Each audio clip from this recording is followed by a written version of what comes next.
começar as passagens diretamente ligadas ao profeta Jonas, eu gostaria que você fosse comigo até o segundo livro de Reis, por favor.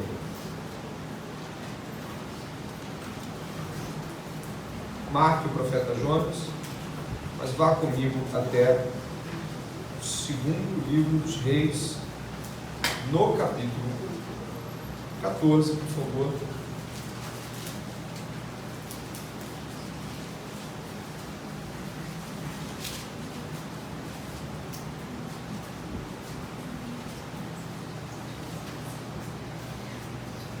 Bem, segundo livro de Reis, se estiver encontrando ainda, a gente vai ler devagar, você vai chegar junto.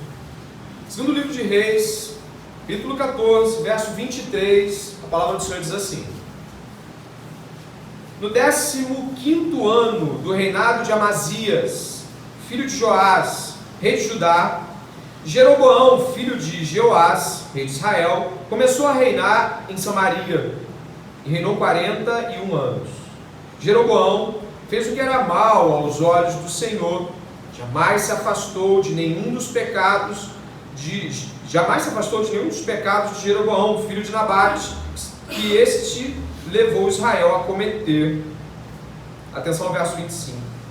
Restabeleceu os limites de Israel, desde a entrada de Ramate até o mar de Arabá, segundo a palavra do Senhor, Deus de Israel, anunciada por meio do seu servo Jonas, filho de Amitai, o profeta, que era de Gat-Hefer. Porque o Senhor viu que a aflição de Israel era muito amarga, porque não havia nem escravo, nem livre, nem quem socorresse Israel. O Senhor ainda não havia falado em apagar o nome de Israel da face da terra, porém os livrou por meio de Jeroboão, filho de Jeoás. Jonas citado aqui, filho de Amitai, é o Jonas, o profeta Jonas. E esse contexto na qual você e eu estamos diante do livro de Reis, do segundo livro de Reis, é um contexto extremamente interessante. Isso é século 8 a.C. Nesse período, Israel, antes de Jeroboão II, perdeu vários territórios para os seus inimigos laterais. Dessa forma, estava cada vez mais iminente que Israel pudesse de fato sumir no mapa e com muita dificuldade se manter ainda com algum espaço diante da crescente nuvem de inimigos.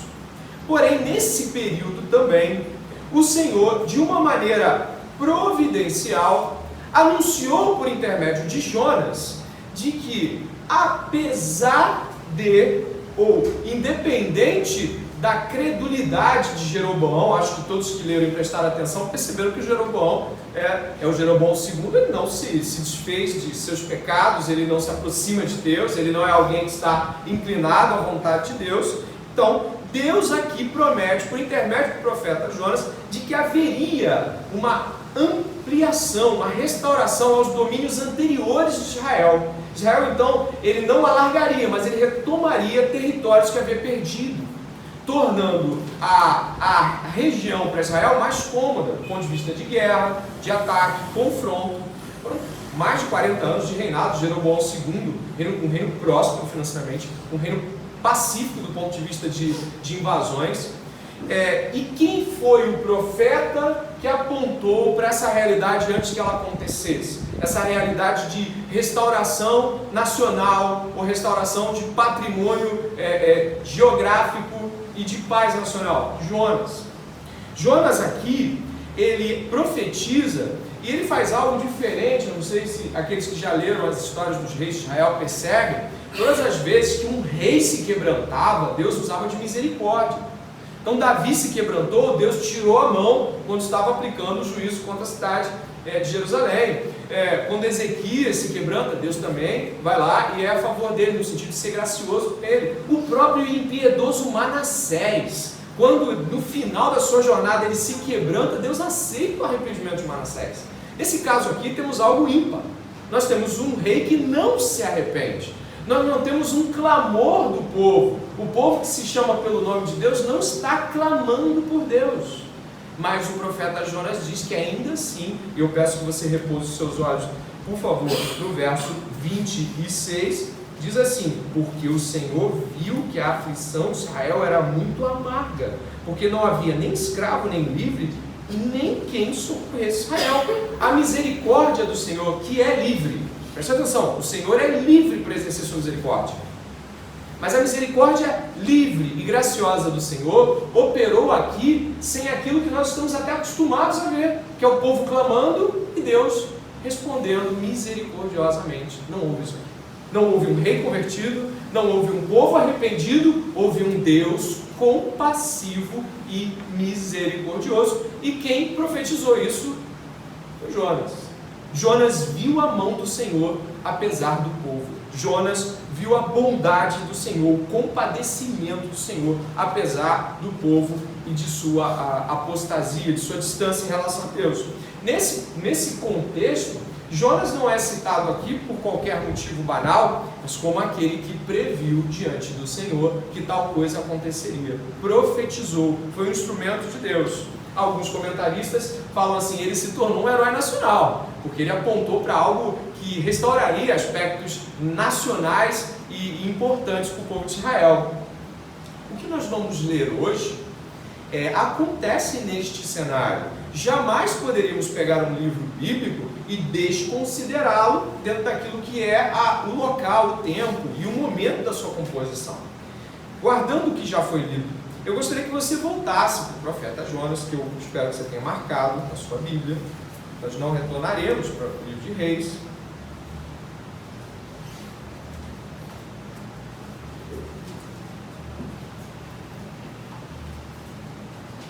E neste contexto, onde Jonas é profeta e testemunha da bondade de Deus, ele é profeta e testemunha ocular de que Deus é misericordioso com Israel, que Deus é bom e compassivo, independente de que alguém esteja clamando por ele ou não, ele é bom. É que nós estaremos relendo os primeiros 3 versos de Jonas, trazendo luz e compreensão ao que vamos fazer agora.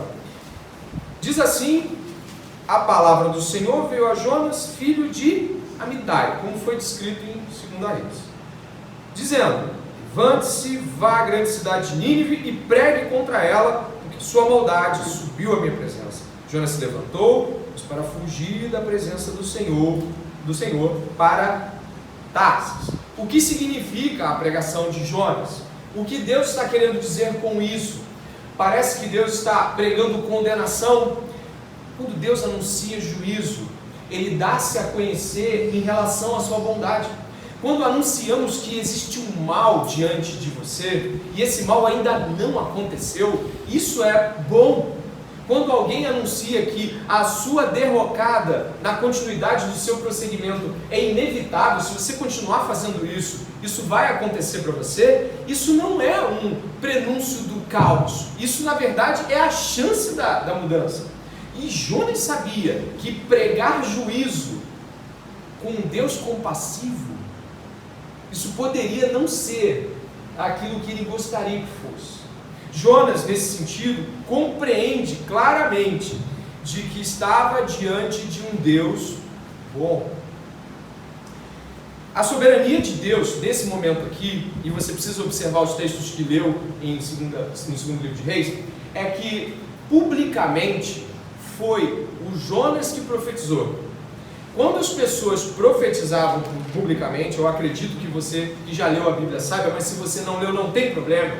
Os profetas eram personalidades públicas. Eles iam até o lado de fora e falavam em voz alta. Para você ter uma ideia, os profetas eles eram tão respeitados que as pessoas falavam de boca a boca sobre seus ministérios. Por exemplo, o sírio Naamã, ele não era um israelita, ele era um sírio, ele não tinha nada a ver com Deus de Israel. Mas uma menina lembrou: tem um profeta, tem um Eliseu, que se você for, ele vai fazer algo, porque a fama dele é muito grande, a fama dele corre. Então, apesar de alguma relutância, foi lá Naamã até Eliseu, e aqueles que conhecem a história, Naamã foi curado. Então, o que nós temos aqui é que o ministério de um profeta era um ministério público. O profeta, ele era um homem público. Repare o contexto agora. É o tempo adequado de alcançar Nínive. futura capital da Assíria, um império que ainda não estava totalmente formado. A Assíria ainda seria a Assíria, a grandiosa Assíria, mas nós já tínhamos uma cidade muito grande, que era Nínive, milhares de pessoas. Era um momento ímpar. O Deus de Israel havia restaurado as fronteiras. O profeta responsável era Jonas. O rei não se arrependeu, mas ainda assim Deus foi bom. E aí o que Deus faz? Vai lá, Jonas. Vai até lá, vai e prega contra essa cidade. É um momento onde a soberania de Deus é publicamente e nitidamente aceitável do ponto de vista de lógica. Aqueles que lembram de Raabe, quando Jericó é invadida, Raabe já ouviu falar que o povo de Deus, esse povo viria e que grandes coisas estavam precedendo por onde esse povo passava e que ninguém escapava da mão desse povo. Então a prostituta Raabe fala: olha, eu sei que o que vai acontecer é que todo mundo aqui vai morrer, promete que vai me salvar e a minha família. A Raabe tinha consciência de um ministério profético e da atuação de Deus fora da sua própria cercania. Raabe sabia, Naamã soube. E obviamente todos os povos laterais conheciam o Deus de Israel, que havia restaurado suas fronteiras e as suas lateralidades. Então, por meio de um profeta que anunciou tal coisa, ele fala para o mesmo profeta: vai e prega contra Nínive. Esse é o contexto, para você poder entender. Só que temos um problema aqui.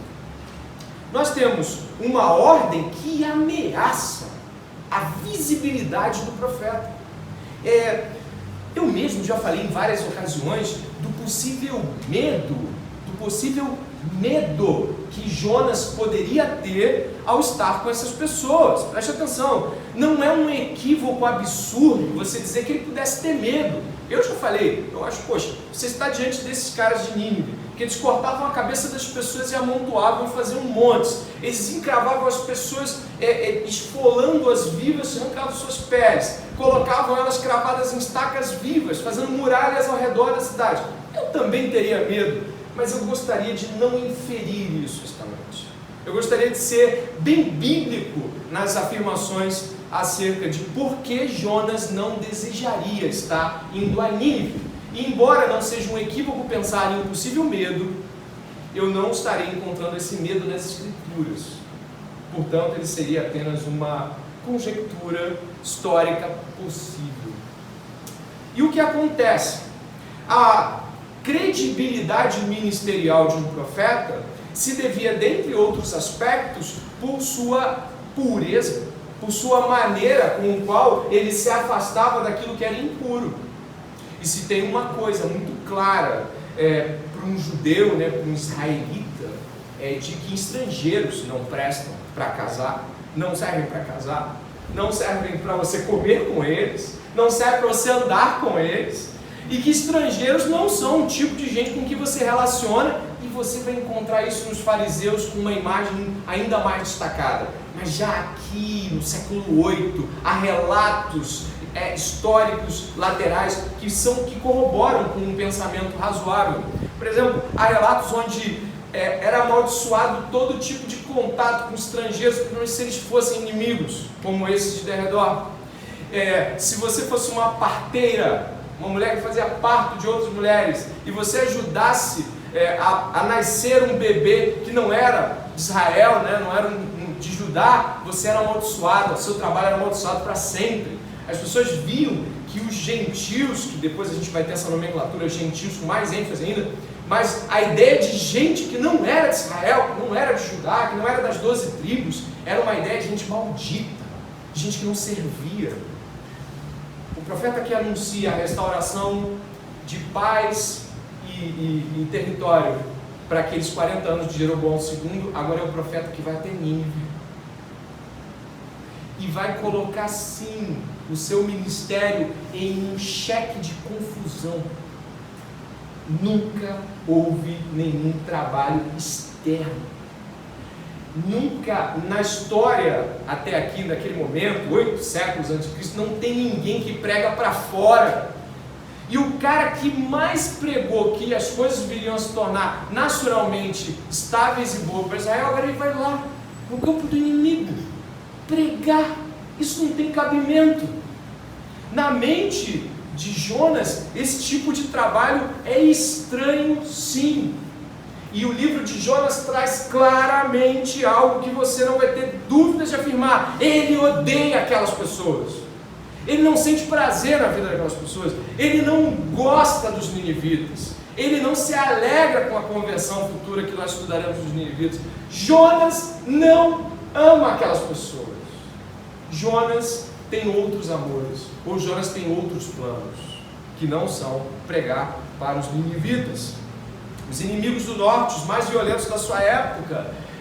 Aqui não temos espartanos, nós não temos romanos, nós temos os ninivitas, que era um cara que você não queria encontrar pela frente e que você sabia que era mau. A própria afirmação bíblica aqui aponta para a maldade deles subiu até a presença do Senhor. Esse pano de fundo é importante para entender toda a compreensão do texto de Jonas. Esses inimigos de Israel não buscavam o arrependimento. Esses inimigos de Israel não estavam preocupados com o seu futuro espiritual. Eles não eram pessoas que estavam assim, nossa, tem um vazio no meu coração. Nada disso. A maldade crescente, a depravação continuada não demonstrava sinais de arrependimento, e nem de clamor, e nem de solicitude. Porque é assim o coração do homem. Ele não clama a Deus voluntariamente. Ele não está disposto a Deus. E existe aqui um paralelo excelente para nós começarmos a pensar. O mesmo Deus que foi misericordioso com o seu povo, sem que um rei clamasse e um povo se convertesse, agora olha para o lado de fora do povo escolhido e é igualmente misericordioso ao oferecer-lhes um profeta. Deus não está preocupado só com essa igreja local. Deus não está preocupado só com a igreja no Brasil. Deus está preocupado com todas as nações. O próprio id do Senhor é um id a todas as etnias, todas as nações. Nossa preocupação reduzida não traduz a realidade do coração de Deus, que agora mesmo está preocupado com os pagãos do Uzbequistão, com as pessoas que estão morrendo nas mãos dos islâmicos. Muitas vezes nossas preocupações são desse tamanho e impedem de ver a grandeza do amor de Deus. Nesse ponto realço uma perfeição de Deus, um daqueles atributos que devem ser colocados ao olhar de todos nós. Deus está preocupado com a salvação de todos os povos. O livro de Apocalipse acaba na salvação de todos os povos. A nossa visão é geralmente reduzida até onde Deus está preocupado, com quem Deus está preocupado. Deus está preocupado com as pequenas ilhas da Oceania. Deus está preocupado com alguns moradores de Galápagos, ou então de Cuba, ou de qualquer parte estranha ao nosso conhecimento na Sibéria, na Rússia. Deus está olhando para pessoas nesse momento. Pessoas que somente se você olhar para Deus vai conseguir vê-las como Deus vê. Nesse momento, nós temos um homem que não olha para Deus. Um homem que não consegue ler a misericórdia de Deus para o seu povo como uma misericórdia que não foi merecida, porque nunca é. Jonas está completamente cego aqui e ele não consegue perceber a sua cegueira. É assim que nós somos. E o que acontece? Jonas foge para Tarsis. Tarsis era uma região no final do Mediterrâneo, na pontinha da Espanha, fim de mundo. Não é Tarso, onde Paulo cresceu, é Tarsis. Tarsis, nessa região longínqua da parte já quase do Oceano Atlântico na Espanha, Tarsis era o fim do mundo.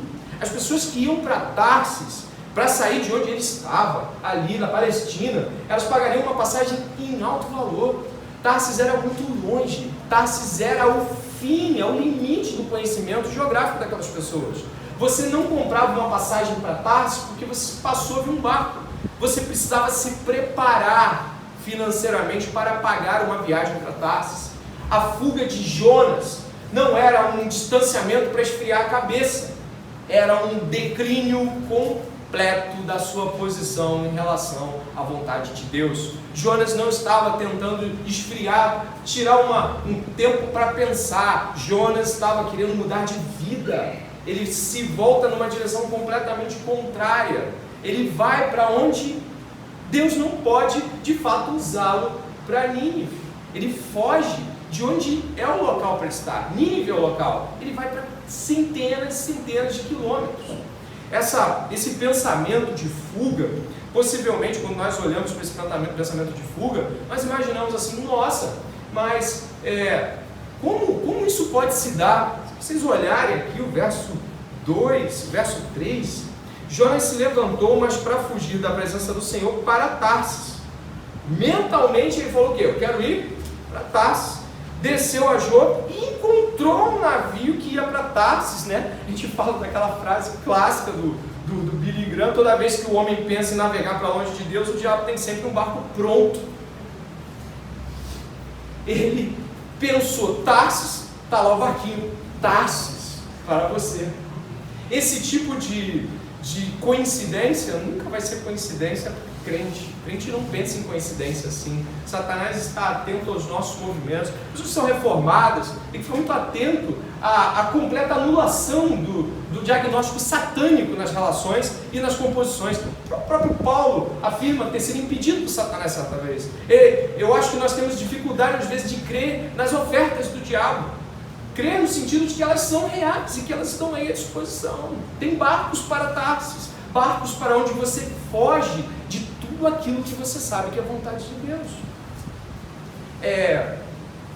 A Tarsis aqui era tão interessante que, ao estudar ela na antiguidade, ela era tida como uma cidade exótica. As pessoas que iam para Tarsis, com exceção desses que navegavam, as que iam para Tarsis, assim como Jonas, não esperavam voltar. Não tinham planos de voltar. Era uma cidade exótica, comércio de ouro, marfim, era uma coisa diferente, era uma vida que fazia não pensar naquela vida que você tinha de profeta de Deus, ter que ir para Nínive. Então Tarsis, ela estrutura um pensamento de, nossa, eu vou estar num ambiente diferente, vou estar com gente diferente, sabe, eu vou reconstruir a vida, eu vou encontrar uma igreja diferente, você vai ver, vai ser uma bênção, a gente vai encontrar outros irmãos, eu vou plantar um trabalho aqui, você vai ver uma vida nova! Vida nova para Tarsis. É assim que Tarsis é a chutada de balde, é para onde eu vou quando eu estou fugindo. Fugir da presença do Senhor aqui é fugir da face do Senhor. Fugimos quando desconversamos ao sermos tocados naquilo que deveríamos estar fazendo ou com o que deveríamos estar lidando e não estamos. Fugimos quando desconversamos. Nossa, você costumava pregar, nossa, você costumava fazer, nossa, você costumava ir, e a gente fala, mas Deus está trabalhando na minha vida, nós estamos buscando sempre um modo como Deus está trabalhando, de forma que Ele continue trabalhando para sempre. E nunca termina. Ele está sempre trabalhando, Deus ainda está falando comigo, Deus está sempre em reflexão, é um Deus permanentemente em reflexão. Algumas pessoas usam a reflexão de Deus para suas desculpas em encarar os desafios que a vida ministerial, a vida de trabalho com Deus, a vida de se relacionar com Deus acaba propondo, oferecendo e ordenando. Fugir para Tarsis quando nos enchemos de todo tipo de atividade que nos permita excusar-se, que nos permita recusar as ofertas de trabalho para Deus, que não são ofertas, são ordens. Nos enchemos de todo tipo de atribuição possível para que legitimamente possamos dizer, como aqueles homens disseram na parábola de Jesus: compramos um campo e vamos lá ver, compramos uma junta de boi, vamos experimentá-lo, casei-me, não tenho tempo para isso agora, preciso colocar as coisas em ordem no meu casamento. Nós enchemos nossa vida de atividades e muitas vezes fazemos isso com a consciência de podermos dizer não com mente limpa para as pessoas. Eu não posso, você me desculpa, eu queria, mas você sabe da minha vida. São as nossas fugas para Tarsis. Nós fugimos quando não entregamos tudo, até perder o controle de tudo. Nós fugimos talvez porque quando olhamos para o que Deus quer, sabemos que não tem volta. Aquele que põe a mão no arado não pode mais olhar para trás. Não tem como. Fugimos. E ainda que a nossa fuga seja não descoberta de imediato por aqueles que têm um barco e nos ofereceram a fuga, o Senhor viu. O Senhor viu a fuga. O Senhor sabe como fugimos e que de fato Ele nos mandou fazer. A fuga é da face de Deus, é não olhar e não encarar Deus de frente. E aí eu não digo encarar no sentido de ousadia maligna, mas olhar para a vontade de Deus de braços abertos diante dela. Jonas não tem os braços abertos diante da vontade de Deus, ele tem uma vontade para Deus. Ao seguir, se você perceber, vai entender que Jonas tem um conflito no coração dele, que faz com que ele pegue esse barco. Esse conflito, que nós vamos aproveitar o capítulo 4 do livro de Jonas para observar, o capítulo 4 vai nos trazer esse conflito. O conflito de Jonas, no capítulo 4, verso 1, observe qual é o problema de Jonas, contra quem Jonas lutava. Capítulo 4 de Jonas. Mas Jonas, após o povo de Nínive ter se arrependido, mas Jonas ficou muito aborrecido e com raiva. Ele orou ao Senhor e disse: Ah, Senhor, não foi isso que eu disse, estando ainda na minha terra? Por isso eu me adiantei fugindo para Tarso, pois eu sabia que tu és Deus bondoso e compassivo, tardio em irar-se e grande misericórdia, e que mudas de ideia quanto ao mal que anunciaste. Ah, agora, Senhor, peço que me tires a vida, porque para mim é melhor morrer do que viver. Eu não suporto a bondade de Deus. Como Ele pode perdoar pessoas como essa? Não vai, não consigo, para mim não funciona. Eu e Deus temos um problema. Ele é bom de um jeito que eu não concordo. Ele é bom de um modo agressivo a mim. A bondade de Deus questiona todo o ser de Jonas, e ele questiona a bondade de Deus.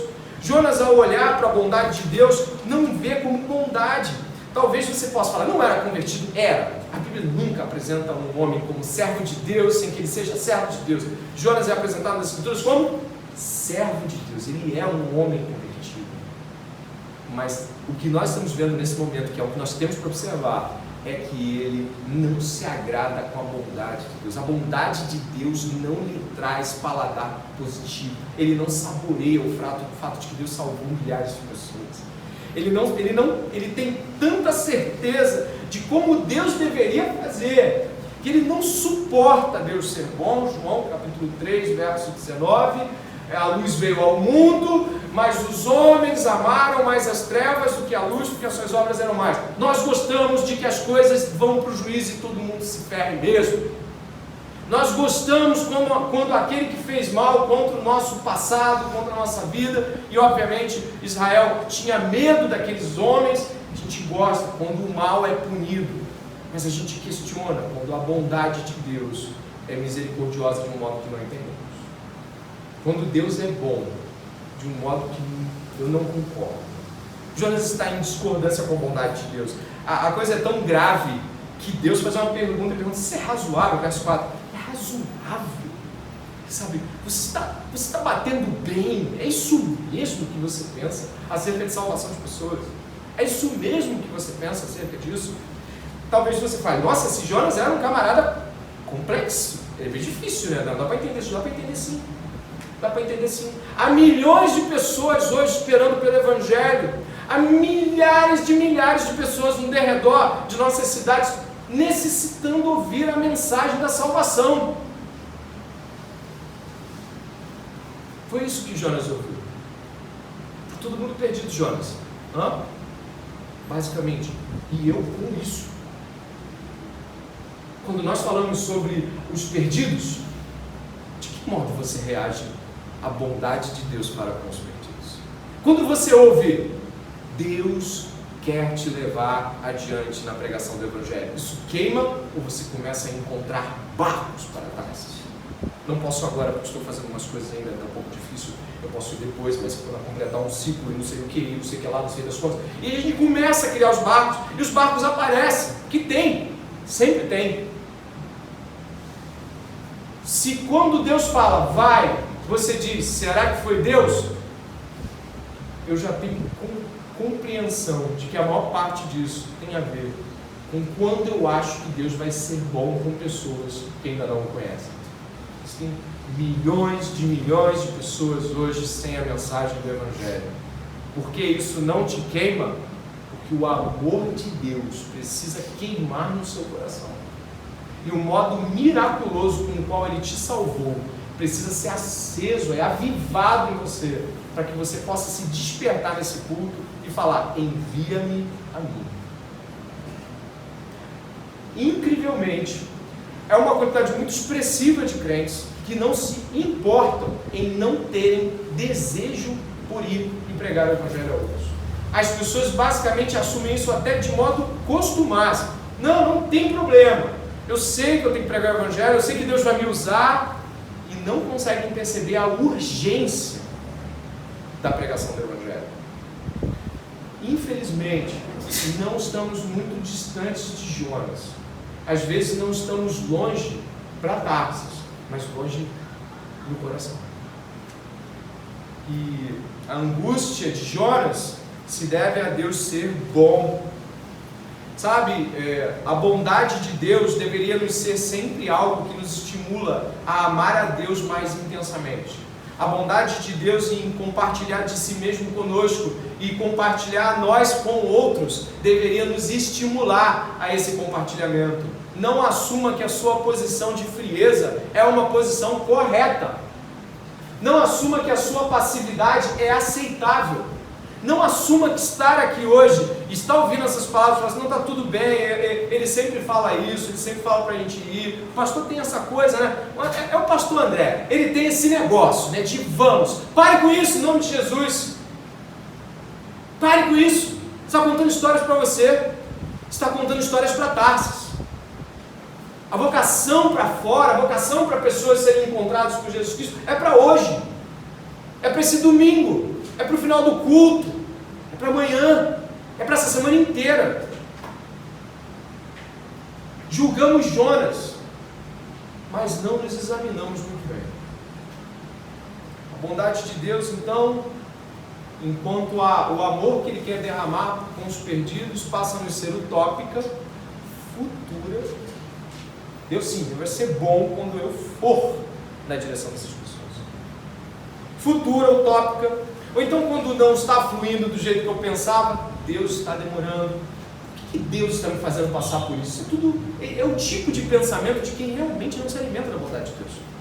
Se todas as coisas cooperam para o bem daqueles que é uma decisão chamada segundo o seu propósito, é porque se você está diante da face de Deus, se você está vivendo uma vida de santidade, as coisas estão fluindo. Mas está tudo errado. Não está. Não está.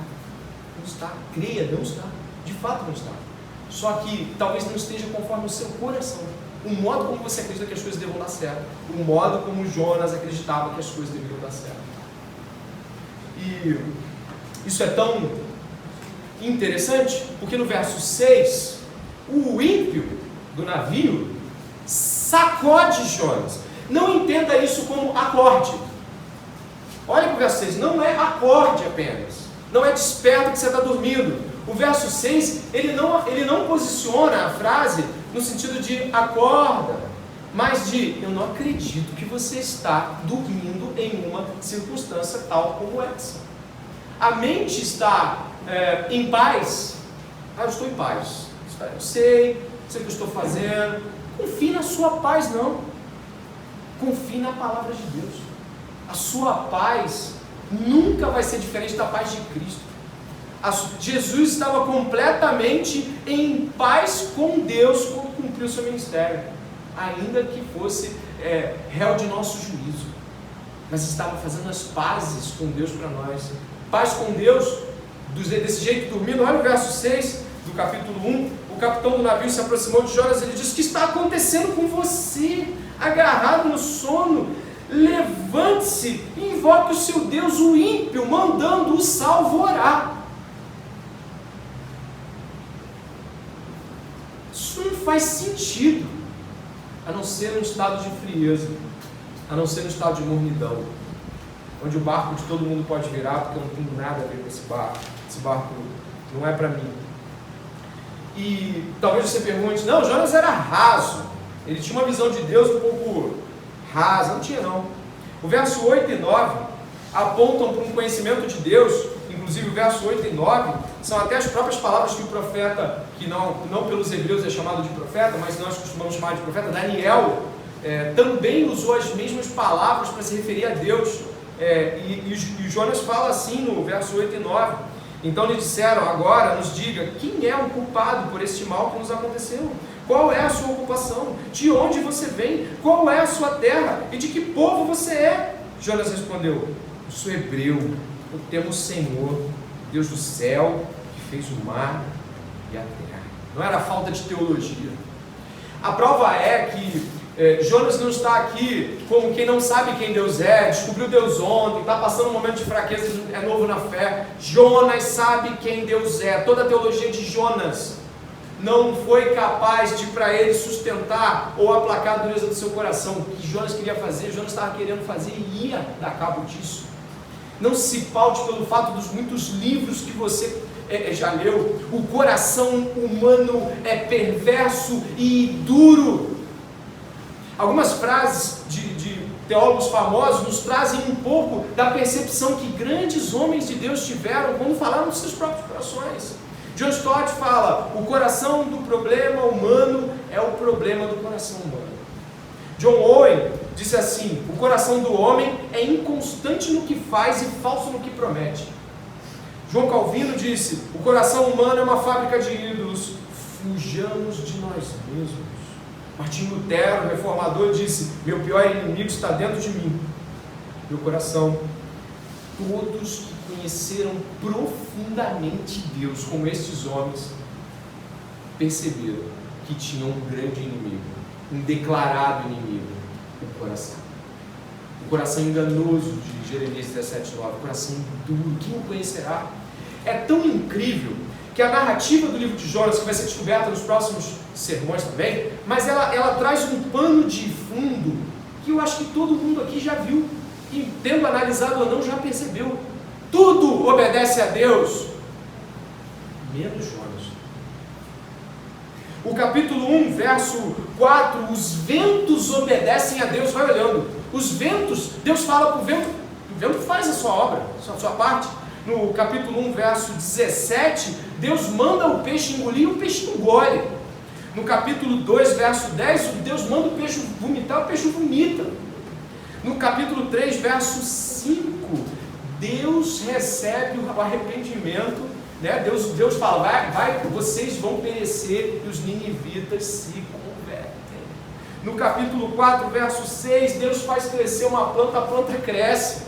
No capítulo 4, verso 7, Deus manda vir um verme para comer a planta que está fazendo sombra, o verme come a planta.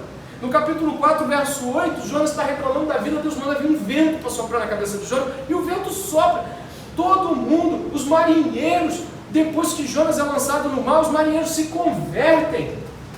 Só Jonas não. Só Jonas não se dobra.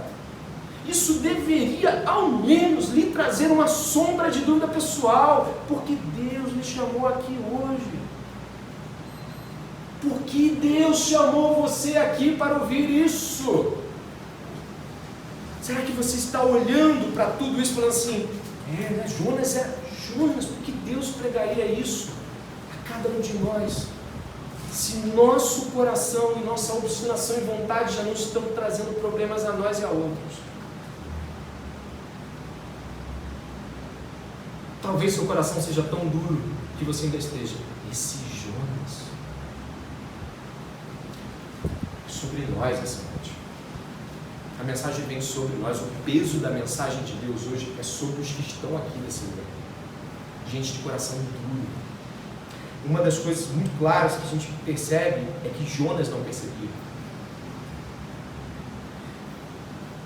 Existem faces no nosso coração ocultas e obscuras que nós juramos que não existem. Se você olhar o palco do livro de Jonas, todos obedecem, menos Jonas. E eu creio que olhando para isso, vê que a natureza obedece a Deus, os ímpios se convertem à voz de Deus, mas quando Deus está lidando com o coração humano, está lidando com a coisa mais dura que existe. O próprio Lutero, em afirmações acerca de como o diabo opera no mundo, diz: o diabo é o diabo de Deus. um cachorro amarrado na mão de Deus. Deus solta, Deus prende, Deus puxa. Mas olha a raça humana, olha onde nos metemos. Talvez você esteja aqui ouvindo o 34º, milésimo sermão sobre dureza de coração, e você está assim, amém, palavra poderosa. Sabe aquela coisa proselitista? Nós temos que ouvir. Sabe quando você termina um sermão, e você vai falar com a pessoa assim, Deus falou com você? Todos nós. Falou, Deus sempre fala. Deus está falando conosco sobre a nossa dureza de coração. Arrependa-se. Deus está falando conosco sobre os nossos barcos para Tarsis. Deus está falando conosco que vento e mar lhe obedecem, menos nós. Deus está falando conosco. Isso deveria nos tornar sensíveis à sua voz. Contando para essa realidade, me deixa muito claro de que Jonas descria em sua própria maldade. Por isso mesmo não conseguia apreciar a bondade de Deus. Quando você descrê demais que é tão mal quanto a Bíblia afirma, é impossível que você aprecie a bondade de Deus, é impossível que você diga, eu vou para as missões, eu vou pregar, eu vou amar pessoas, eu vou chamar pessoas ao arrependimento do nome de Jesus. É impossível. Você não põe, não somente essa suspeita, mas essa baita suspeita sobre tudo que você fala em termos de afirmação acerca de si mesmo. Você não consegue ver Deus bom. Guarde isso. Para alegrar-se com os que se alegram, é necessário que antes nós nos alegremos com o que Deus se alegra. Não queira se alegrar com os que se alegram, chorar com os que choram, se você não se alegra com o que Deus se alegra, e se você não chora, e eu faço uma figura de linguagem, com o que Deus chora. Se você não consegue amar o que Deus ama, como pode odiar o que Deus odeia? Se você não consegue olhar para as Escrituras apontando, seu coração é mais duro do que você pensa, você é uma pessoa mais cega quanto a si mesmo do que você pensa, você é uma pessoa dura, você não se rende, você é ímpio e acha que é salvo, você é um salvo de duro coração, que nem Jonas, e você amém. Chegar em casa, vou tirar uma reflexão, vou tirar um tempo sobre isso, caia de joelhos diante de Deus. Sabe, é estranho estar diante da palavra de Deus, estar como se estivesse fazendo um devocional em casa e fechando a Bíblia quando bem entende. O profeta Jonas nos dá a certeza de que podemos ser mais duros do que percebemos que somos, de que podemos estar mais alheios ao que Deus está falando do que nós percebemos que estamos. Indo para o final, o que nós temos aí do verso 11 até o verso 17, é que depois que Jonas é descoberto como um problema do barco, existe uma decisão: continuamos a remar ou fazemos o que Jonas disse para fazer, porque o Jonas sabia o que era para ser feito, só para deixar claro. Me joga no mar que a coisa acaba, a tempestade vai acabar, o problema sou eu. O problema sou eu. Repare que isso não é um arrependimento. Repare que isso não é arrependimento. Você não vê Jonas falando, vou voltar atrás. Você vê Jonas dizendo, o problema sou eu. Não pense que ao dizer que o problema é você, isso é confissão. Não pense que ao descobrir que você é o problema, isso é arrependimento. Isso não é arrependimento. É realmente, pelo que você está dizendo, eu estou errado. Sim, e não, estou errado. Isso é arrependimento? Não. Jonas consentiu, realmente estou errado. E quantas vezes eu e você já nos estivemos diante de situações como essa? A pessoa se apresentou diante de nós, expôs o nosso pecado, e a gente, sem nenhum sentimento de tristeza diante de Deus pelo pecado, eu já estive nessa condição, falei assim, é mesmo, né? Nossa, vou orar porque eu não posso continuar assim, né? Insensível quanto a Deus, né? Isso é arrependimento. A gente ainda vai estudar o arrependimento dos ninivitas daqui a 2 sermões. Se você ler o arrependimento dos caras, será que eu já me arrependi alguma vez? Jonas não se arrepende aqui. Jonas concorda que está no erro. E ele concorda e sabe o que fazer para que aquelas pessoas sejam livradas da sua desgraça. Me joga no mar, o problema sou eu, o problema do barco sou eu. Caiu as sortes, Jonas foi deflagrado como culpado e ele assume que o problema é ele. Ele diz no verso 11: então lhe perguntaram o que devemos fazer com você para que o mar se acalme.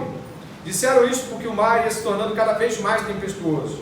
Jonas respondeu: pegue-me e me lancem no mar, então o mar ficará calmo, porque eu sei que por minha causa esta grande tempestade caiu sobre vocês. Em vez disso, os homens remavam, esforçavam-se por alcançar a terra, mas não podiam, porque o mar ia se tornando cada vez mais tempestuoso contra eles. Então clamaram ao Senhor e disseram: Senhor, rogamos-te que não nos deixe perecer por causa da vida deste homem, e não faças cair sobre nós esse sangue inocente, porque tu, Senhor, fizeste o que foi do teu agrado. Meu Deus, os marinheiros acenando para a vontade de Deus. Em seguida, os marinheiros pegaram Jonas e o lançaram no mar, e a fúria do mar se acalmou. Então esses homens temeram muito o Senhor, ofereceram sacrifícios ao Senhor e fizeram votos. Os marinheiros, pessoas ao redor de nós, vendo o que Deus faz, se arrependem. E nós continuamos impassivos. Uma pedra. Isso é perigoso. Que o Senhor possa estar te mostrando de que saber que está errado não é arrepender-se. São coisas distintas, muito distintas. E é nesse momento, no verso 17, onde diz assim: o Senhor ordenou que um grande peixe engolisse Jonas. Jonas esteve 3 dias e 3 noites no ventre do peixe. Apesar de Jonas estar lutando contra a vontade de Deus, existe algo muito claro que eu e você precisamos saber essa noite. Deus faz conforme Ele apraz. Deus executa os seus planos e continuará os executando sem que nós possamos impedi-lo. Agindo Ele, quem impedirá? Não estamos numa posição que conseguimos conter Deus, pará-lo. Ele não vai ser paralisado por nada que façamos ou deixamos de fazer. Ele é soberano, e quando falamos sobre isso, Ele tem todas as esferas de poder, domínio e atuação, na raça humana, na natureza e em tudo ao nosso redor. Deus nos converte pelo seu poder, mas a prova de que somos duros e frios, estamos lendo hoje aqui à noite. E o modo surpreendente que nós temos aqui é que Jonas não se arrepende nesse momento, você percebe isso claramente. Ele fala: eu sei como resolve o problema de vocês, lancem-me no mar. O mar é uma conclusão lógica de que Jonas está indo para a morte.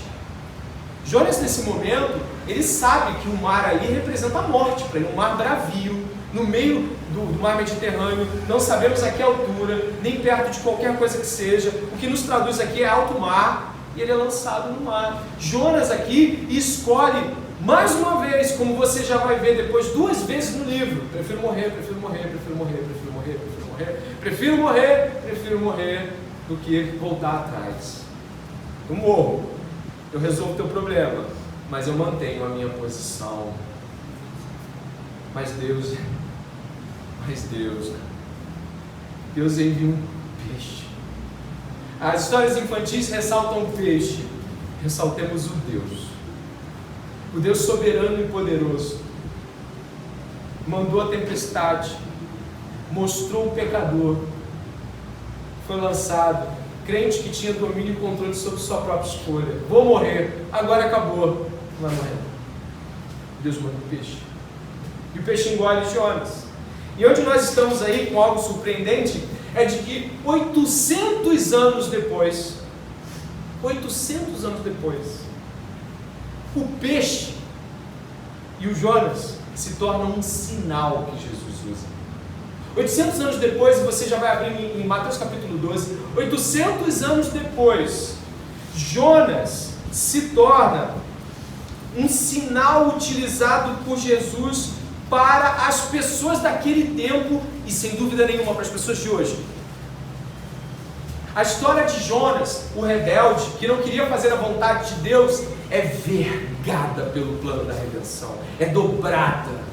Deus não vai estar submetido à nossa agenda. E os 3 dias e 3 noites no ventre do peixe se tornam ainda que Jonas jamais sustentasse, se tornam parte do plano divino, apontando para a redenção e para a morte e ressurreição de Jesus Cristo. Mateus capítulo 12, verso 38.